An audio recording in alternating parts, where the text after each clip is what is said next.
कोशाए आफियत, कोशाए आफियत। इसके साए में शामिल है रब का करम। कोशाए आफियत, कोशाए आफियत।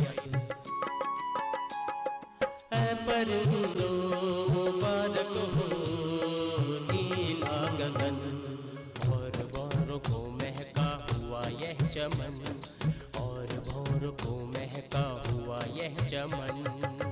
जो जहाँ भी थके डगमगाए कदम।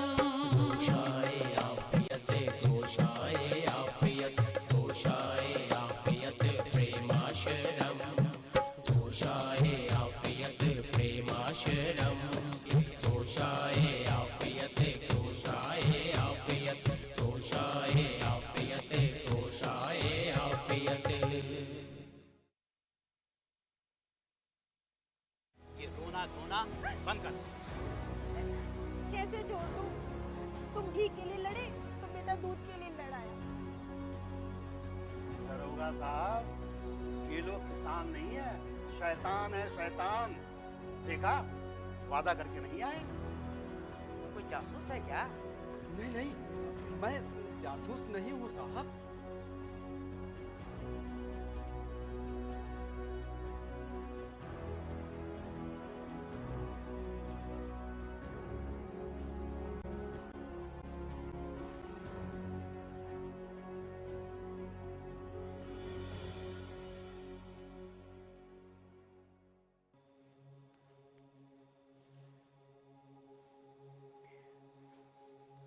जी क्या बात है, आप बड़े परेशान लग रहे हैं।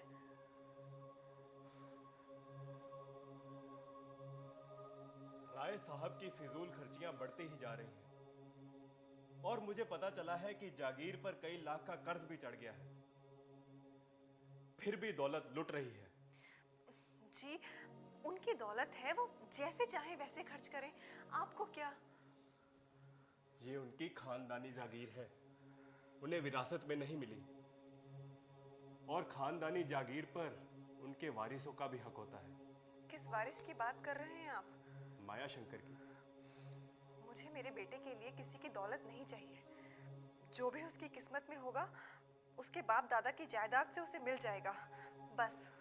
तो क्या नाना की जायदाद यूं ही तबाह हो जाएगी? और ऊपर से शादी का ख्याल। पता नहीं राय साहब को क्या हो गया है। देखिए अभी मुझे ऐसा कुछ नहीं लगता, और अभी भगवान के लिए आप भी सो जाइए। कल सुबह मैं आपको दीदी की बनाई हुई पेंटिंग्स दिखाऊंगी, पर अभी सो जाइए।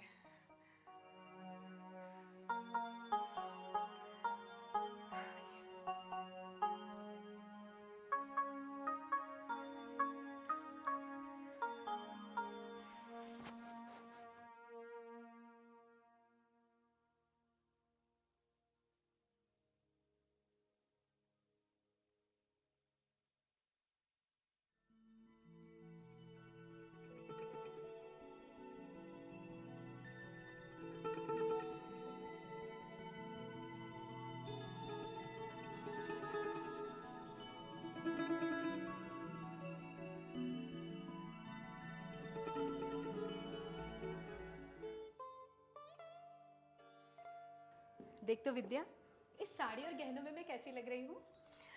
दीदी आप बहुत शानदार लग रही हैं, और आपका जेवर और लिबास तो हमेशा से ही बहुत अच्छा होता है। अगर दुनिया के सामने आओ तो ठाटदार कपड़ों में आओ, शान के साथ आओ। श्रृंगार तो होता ही औरतों के लिए है, और पता है इसी से औरत की कद्र होती है। मेरी बात मान, तो तू भी सज धज कर रहा कर। दीदी आप बुरा मत मानिएगा, मैं ये आपके लिए नहीं कह रही, मगर मुझे ना अपने लिए ये सब कुछ करना थोड़ा दिखावा सा लगता है। तू इसे दिखावा कह रही है तो दिखावा ही सही, पर मुझे ये सब बहुत पसंद है। दीदी तुम तो हो ही रानियों जैसी, तुम्हें तो हर खूबसूरती पसंद है। पता है तेरे मरहूम जीजा जी भी यही कहा करते थे।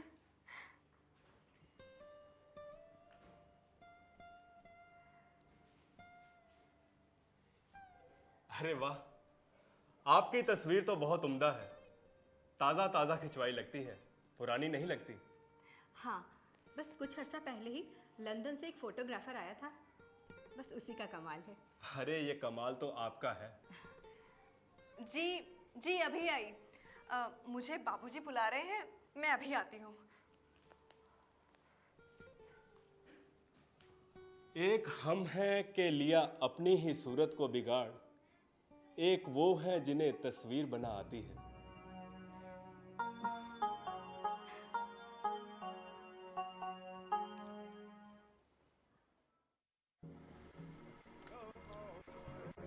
कल शायद आप मेरी बात से नाराज हो गए। दरअसल मैंने अपने ख्याल का इजहार किया था, और जरूरी नहीं कि वो ठीक हो। आपसे तो नाराज होने का सवाल ही नहीं होता मोहतरमा। और फिर तो वो एक बहस थी, अपने अपने ख्यालात थे। मगर आप में इंसानी रिश्तों को समझने की बहुत सलाहियत है। और इंसानी रिश्तों में सबसे अहम रिश्ता होता है मोहब्बत का। जिसने मोहब्बत को समझ लिया वो आदमी से इंसान हो गया। आदमी तो बहुत होते हैं, पर इंसान होना मुश्किल है। जभी तो गालिब ने कहा है, बस के दुश्वार है हर काम का आसान होना।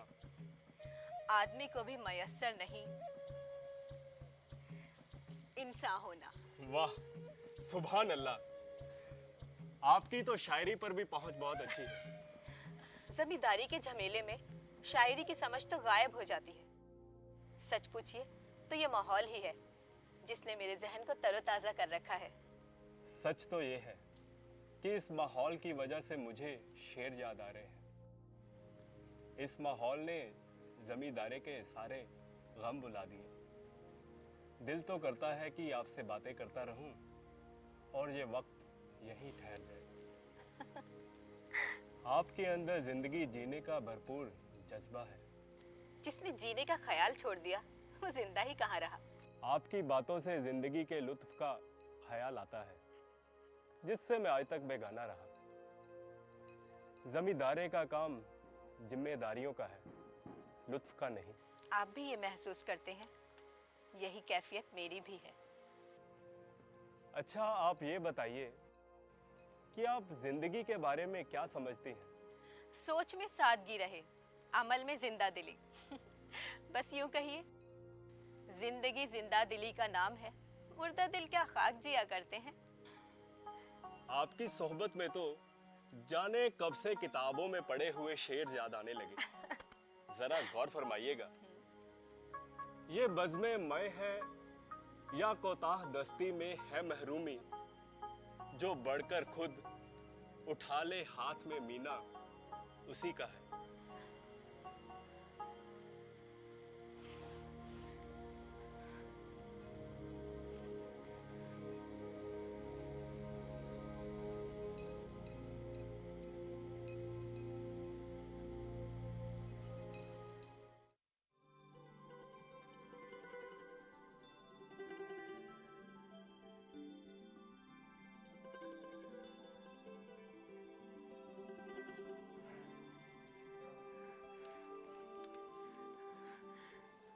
जी सुनिए तो, जरा उठिए ना, उठिए ना। क्या बात है? जी दीदी रात को गोरखपुर चली गई। गोरखपुर चली गई? जी हाँ, और ये खत मेरे लिए छोड़कर गई है। खत छोड़कर गई है? जी। अच्छा, जरा पढ़ो तो क्या लिखा है। जी, मेरी प्यारी बहन, मालूम नहीं था कि इन हालात में मुलाकात होगी। तुम लोगों के साथ अच्छा वक्त गुजरा, भैया का गम भी बढ़ गया। कुछ दिनों के लिए जमींदारी की उलझनों को भूल गई। गोरखपुर से खत पे खत आ रहे थे। मेरा मुख्तार खास यूं तो ईमानदार है, मगर वो भी परेशान है। मेरा फ़ौरन वहाँ जाना बहुत ज़रूरी है। बाबूजी जाग रहे थे तो उनसे इजाज़त ले ली। तुम लोगों को सोते से नहीं उठाया। वक्त मिले तो मेरे पास गोरखपुर ज़रूर आना। बाबू और माया का ख्याल रखना। तुम्हारी दुआ गो, गायत्री। क्या हुआ जी? आप थोड़े परेशान लग रहे हैं और आपको इतना पसीना क्यों आ रहा है? नहीं नहीं, वो तो बस थोड़ी गर्मी लग रही थी। मैं भी यही सोच रहा था कि आखिर तुम्हारी दीदी को हुआ क्या। कल तक तो कोई परेशानी नहीं थी। खैर, कुछ हुआ होगा तभी चली गई। यही तो जी, कल तक तो कितना खुश थी और अचानक गोरखपुर को लेकर परेशान हो गई। हाँ, अचानक ख्याल आया, तुम्हें खत लिखा और तुमसे मिले बिना चली गई। जी, मुझे तो कुछ भी समझ में नहीं आ रहा। आप ही कुछ बताइए ना। आपको दीदी का ये रवैया कुछ अजीब सा नहीं लगता? मुझसे बगैर मिले तो वो जा ही नहीं सकती थी, फिर क्यों चली गई वो? मैं क्या बता सकता हूं? तुम्हारी दीदी थी, तुम्हें ही पता होगा। ईश्वर जाने क्या हुआ है। अचानक कौन सा दुख आ गया कि दीदी हमसे भी कुछ नहीं कह पाई और यूं चली गई। मैं उनका दुख समझता हूं। जवानी में बेवा हो गई। इतना बड़ा जमींदारा है, लाखों का मामला है और कोई औलाद भी नहीं। जी, उनसे बहुत कहा कि अभी जवान हो, दूसरी शादी कर लो, मगर वो राजी ही नहीं होती। और आपके बाबूजी बूढ़े मुंह मुहासे इस उम्र में जवानी के मजे लेना चाहते हैं। दूसरी शादी के लिए पंडित बुलाए बैठे हैं। जी, आप भी ना हर बार उन्हीं का जिक्र लेकर बैठ जाते हैं। मैं उनसे बात करूंगा। आखिर विरासत का मामला है। राय साहब नैनीताल जाने की तैयारियों में लगे हुए हैं। क्या पता वो वहां किसी नए ख्याल की लेडी से ब्याह रचा लें और हमें यहां कानो कान खबर तक ना हो। जी, जरा ध्यान रखिएगा। आप नहीं जानते, मगर उन्हें ऐसी शक्ति मिली हुई है कि आदमी के दिल में छिपी हुई बात मुंह से उगलवा लेते हैं।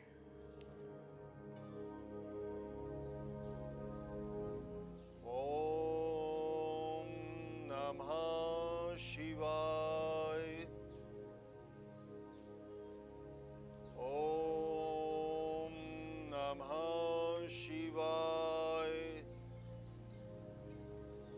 ओम नमः शिवाय।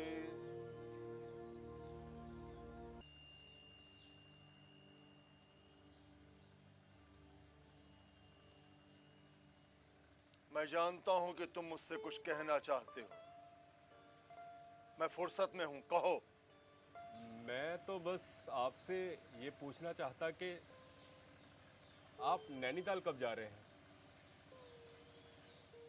ज्ञान बाबू, मुझसे ही उड़ने लगे।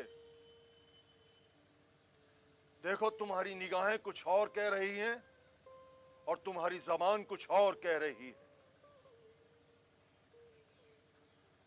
मैं आपस में साफ दिली चाहता हूं। पूछना तो चाहता हूं, लेकिन झिझक रहा हूं। डर है कि कहीं आप मुझे खुद गर्ज ना समझ लें। ऐसा नहीं कि इसमें मेरी कोई गर्ज नहीं, लेकिन कहीं आप मेरी इस बदगुमानी का बुरा ना मान जाए।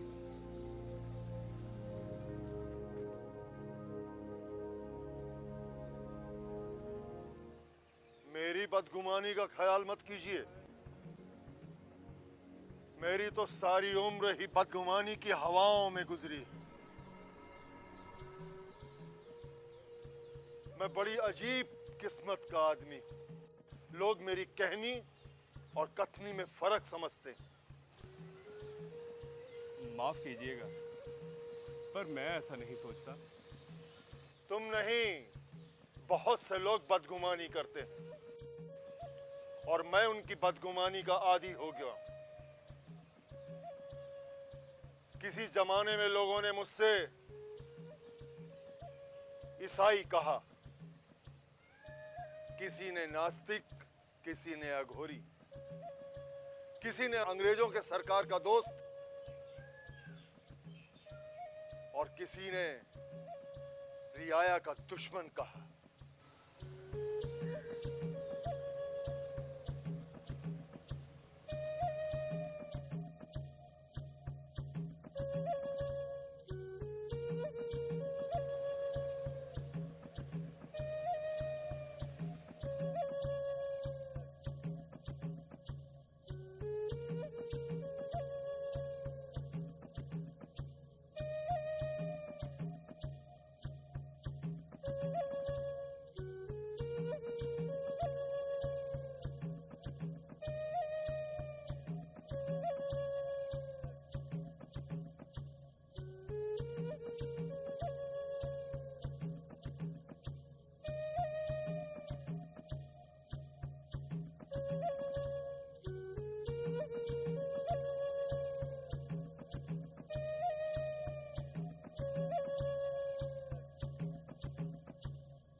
मैं शिव का उपासक हूं, जहर को शरबत की तरह पीता हूं। इस प्याले में संख्या के कुश्ते का हलवा है, जो मेरे लिए साग सब्जी जैसा है। यह गर्म चादर इसलिए ओढ़ रखी है कि गर्मी ही गर्मी को मारती है, पर लोगों में इसके लिए भी अफवाहें बनती हैं। मैं यहाँ किसी अफवाह की बिना पर नहीं आया हूँ। आपके इरादे से मेरा करीबी ताल्लुक है।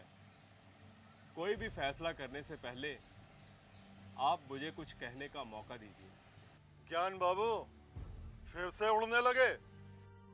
अरे आए तो तुम भी अफवाहों को सुनकर ही हो, लेकिन मुझे सुकून है कि उन पर यकीन करने से पहले तुमने मुझसे पूछ लिया। मैं अफवाह उड़ाने वालों का भी ख्याल रखता हूं। जो मेरे बारे में अफवाहें उड़ाते हैं, उन्हें अफवाहें उड़ाने में बड़ा मजा आता है, और मैं हंसता हूं। वो लोग इसे मेरी कमजोरी समझते हैं, और मैं इसे ही अपनी ताकत समझता हूं। आपकी शख्सियत बहुत अजीम है और आपको समझना आसान नहीं। मैं तुम्हें खूब समझ गया हसाबजादे। फर्ज कीजिए कि मैंने शादी की,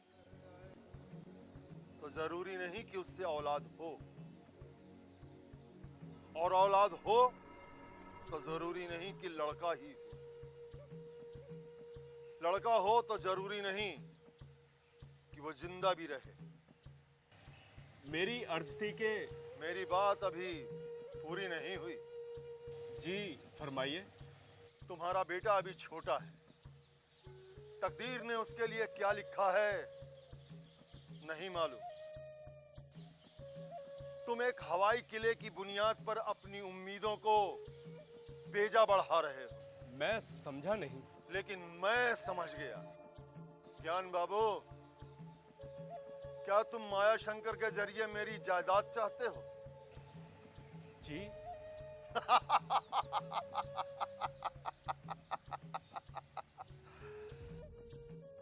आप कुछ कह रहे थे? यही कि मेरे बारे में बेकार ख्यालात अपने दिल से निकाल दीजिए, क्योंकि मैं तदबीर से ज्यादा तकदीर को मानता हूं।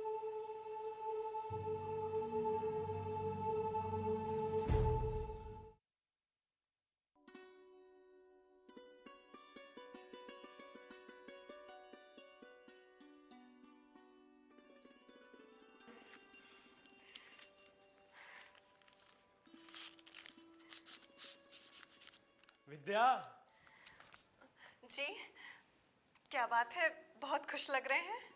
मुझे यकीन हो गया है कि राय साहब दूसरी शादी नहीं करेंगे। दिल से बोझ उतर गया।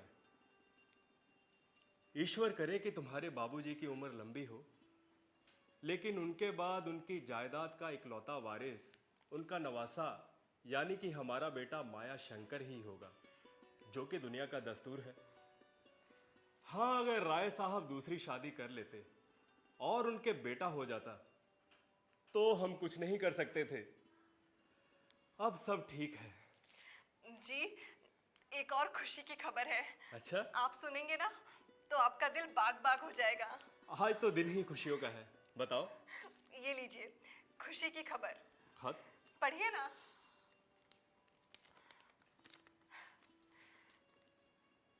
ज्ञान शंकर सल्लमा हूँ। तुम्हें ये जानकर खुशी होगी कि बरसों बाद तुम्हारा बड़ा भाई प्रेम शंकर अगले हफ्ते अमेरिका से हवेली वापस आ रहा है।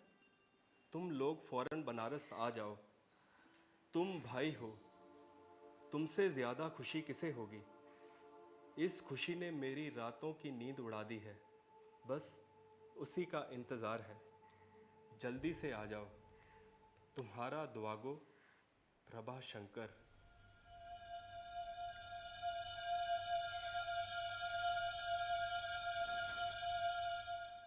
क्या हुआ जी, आप चुप क्यों हो गए?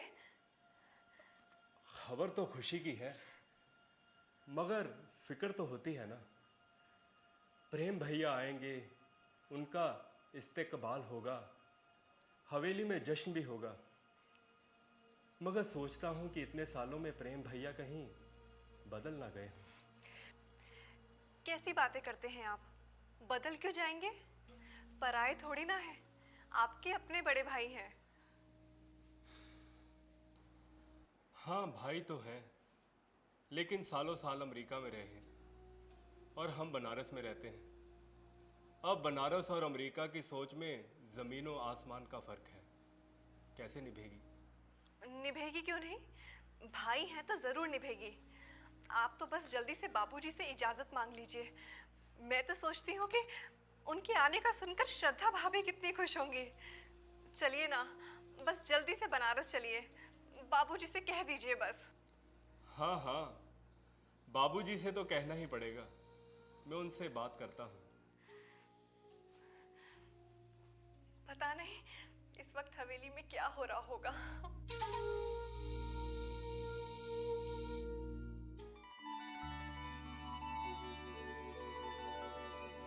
मन की आंखें खोल बाबा, मन की आंखें खोल।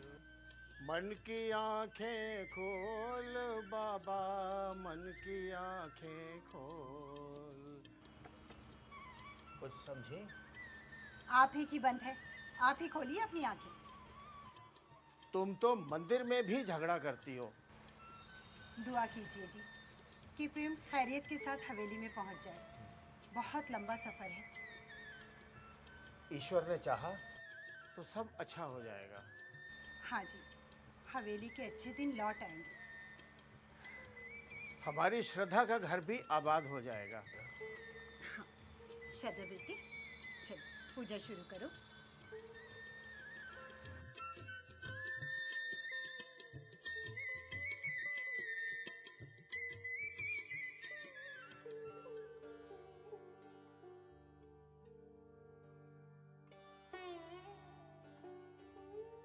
क्या बात है?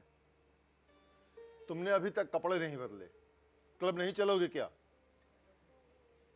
जी नहीं, आज क्लब जाने का मन नहीं है। अरे चलो भाई, बहुत अच्छा बैंड आ रहा है और हवा भी बहुत अच्छी चल रही। नहीं नहीं, मुझे माफ कीजिए। कोई खास बात? क्या मामला है? आज तुम कुछ उदास लग रहे हो।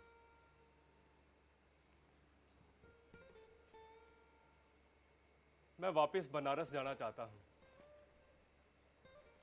मेरे बड़े भाई प्रेम शंकर, जो काफी दिनों से लापता थे, वो वापस बनारस आ रहे हैं। उनके पहुंचने से पहले मैं बनारस पहुंचना चाहता हूं। ये वही हैं जो अमेरिका चले गए थे? जी हाँ। कैसे आदमी हैं? उनके बारे में मैं क्या कह सकता हूँ। ये तो उनके आने पर ही पता चलेगा कि क्या तब्दीली हुई है। जब इतने सालों में उन्होंने कोई खत नहीं लिखा, तो साफ जाहिर है कि उनके दिल में भाई के लिए मोहब्बत नहीं। मैं आपसे कुछ छुपाना नहीं चाहता, मगर उनके आने से मेरे सारे मंसूबे खाक में मिल जाएंगे। शायद तुमने अपने चाचा साहब से तो बंटवारा कर लिया था ना? जी हाँ, मैंने ही चचा को मजबूर किया था और बंटवारा भी मेरे ही हक में हुआ था। अगर दोबारा बंटवारा हुआ तो मैं बर्बाद हो जाऊंगा। मेरा किया धरा सब अकारत हो जाएगा।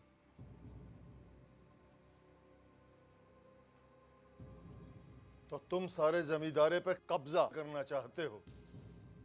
जी हाँ।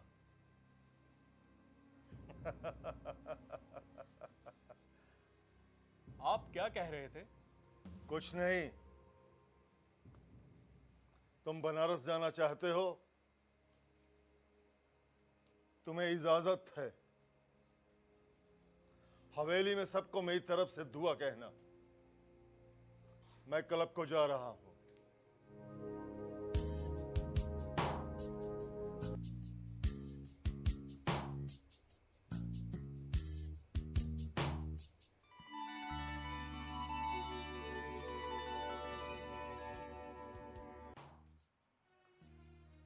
ज्ञान, मैं मरा नहीं। मैं हूं मरहूम जटाशंकर का बड़ा बेटा।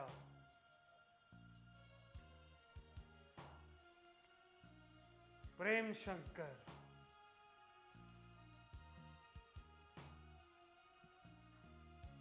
क्यों मरकर जिंदा हो गए? तुमने मुझे भले ही मरा हुआ समझ लिया हो, मगर मैं जिंदा हूं। इसी जन्म में तुम्हारे सामने खड़ा हूं, जमींदारे का आधा हकदार। पूरा हिसाब लेकर रहूंगा तुमसे, अपना हक नहीं छोड़ूंगा। वो हक तो आप 7 समंदर पार अमेरिका जाकर खो बैठे। दुनिया का कोई भी कानून मुझसे मेरा हक नहीं छीन सकता।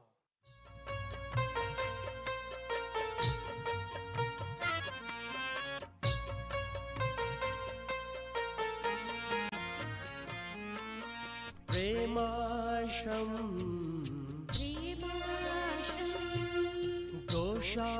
घोषायापियत प्रेमाश्रम। ऐ परिंदो मुबारक हो नीला गगन, और भौरों को महका हुआ ये चमन।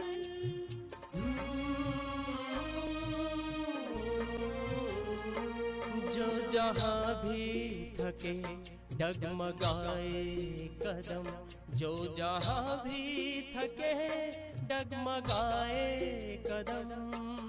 घोषायापियत प्रेमाश्रम, घोषायापियत, घोषायापियत, घोषायापियत, घोषायापियत।